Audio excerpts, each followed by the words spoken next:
Most people think change is physical. They think it's about doing more, working harder, training longer, and grinding it out. But I think the truth is, all change is mental. The only thing holding you back is yourself. What's up, YouTube? It's Ben, and in this video, I'm going to go through the mental barriers that are holding you back. Make sure you watch the video until the end to hear my most important barrier. Over the past few years, I've gone through something that has completely reshaped the way I think about achievement, growth, and the human mind. I think we're capable of so much more than we think.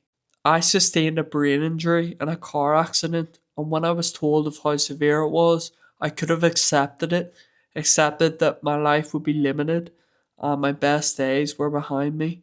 But I didn't. I refused to let that be the story. Because belief, real belief, I think is what separates people who stay stuck from those who can rebuild themselves. I think when you're faced with a situation like that, you've got two choices. You accept what you're told and let it define you, or you choose faith, maybe the harder option, but you choose strength. You decide, I'm getting out of this.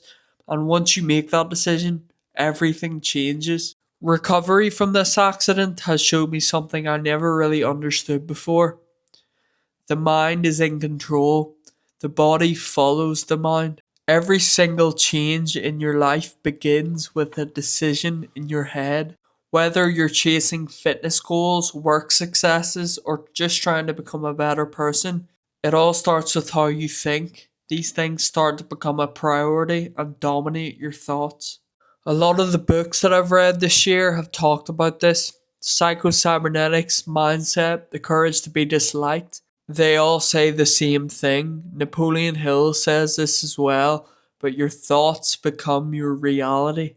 Before my accident and recovery, I never really understood that phrase or believed it. But throughout this recovery, I've kind of observed my mind rewiring itself, gradually filtering out negative thoughts and replacing them with belief, optimism, and action. And once that shift happened, I started achieving things that I never could have imagined at the start of my recovery.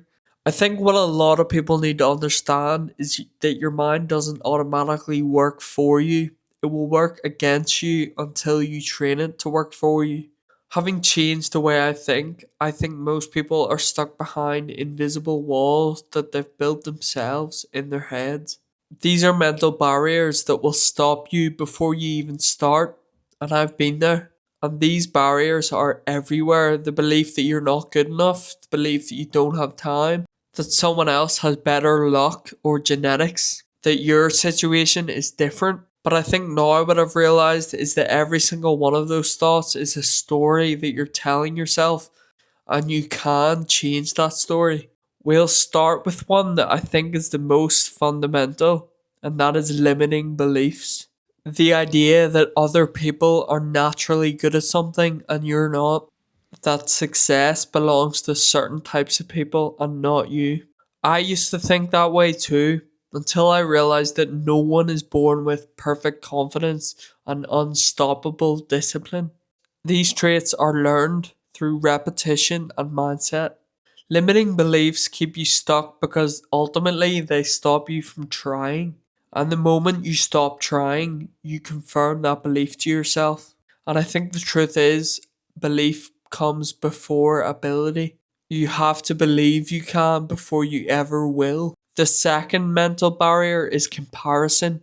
Comparing your chapter 2 to someone else's chapter 20. You're scrolling through social media and you see someone in better shape, more rich, confident, and you tell yourself, if I was in their position, I'd be like that too. That's the quickest way to destroy your potential. You never see the grind. You never see the pain behind someone's progress. You only see the highlight reel. But if you live in comparison, you'll never give yourself even a chance to catch up because you're always measuring yourself against someone else's life. I think the only comparison that matters is who you were yesterday. If you're better than that version of yourself, even by 1%, you're winning. The next barrier is comfort. People think fear is what holds them back, but it can be comfort. It's the addiction to staying safe. doing what's familiar and never testing yourself. Comfort's a silent killer of potential. I think what a lot of people don't realize is that growth happens under stress. When you push past what's easy, that's when your brain adapts. That's when your self-belief grows. I had to relearn to walk, talk, and train again, and that wasn't comfortable. But comfort doesn't build character. Struggle does. If you always choose what's comfortable, you'll never find out what you're capable of. The next barrier is negative self talk, the way you talk to yourself. I think most people have no idea how toxic their internal dialogue is. They say things to themselves that they would never say to a friend. If you tell yourself, oh, I'm lazy, I'm not good enough, I'm not smart enough, if you repeat that enough times, your brain will start to believe it and confirm it. With this injury, I've realized that your brain is programmable, and what you think and tell yourself repeatedly becomes your identity. So when you change your self-talk, you're not lying to yourself, you're changing your reality. Tell yourself you can and tell yourself you will, because your subconscious doesn't know the difference, it just follows orders. The next barrier is impatience. We live in a world obsessed with quick results, instant gratification, shortcuts, hacks, but everything worth achieving takes time. People give up not because they're incapable, but because they can't wait long enough for results to show. When I was recovering, progress felt invisible for months, but every day I showed up, tiny improvements, tiny wins. And after a few years, I look back and think about how far I've came. You can't rush growth. The brain, the body, and the mind adapt slowly. It's very hard, but this is why you need to be patient, because you need to trust the progress even when it seems like it isn't working. The next barrier is sneaky, it's external validation. You'll not do things or start doing things for the wrong reasons, to impress or to be accepted. But the moment your motivation depends on external validation, you lose control. Because when the applause stops, so does your progress. You need to do things for you. I think true motivation is internal. It comes from purpose. I feel like my purpose has came because I nearly lost my life once.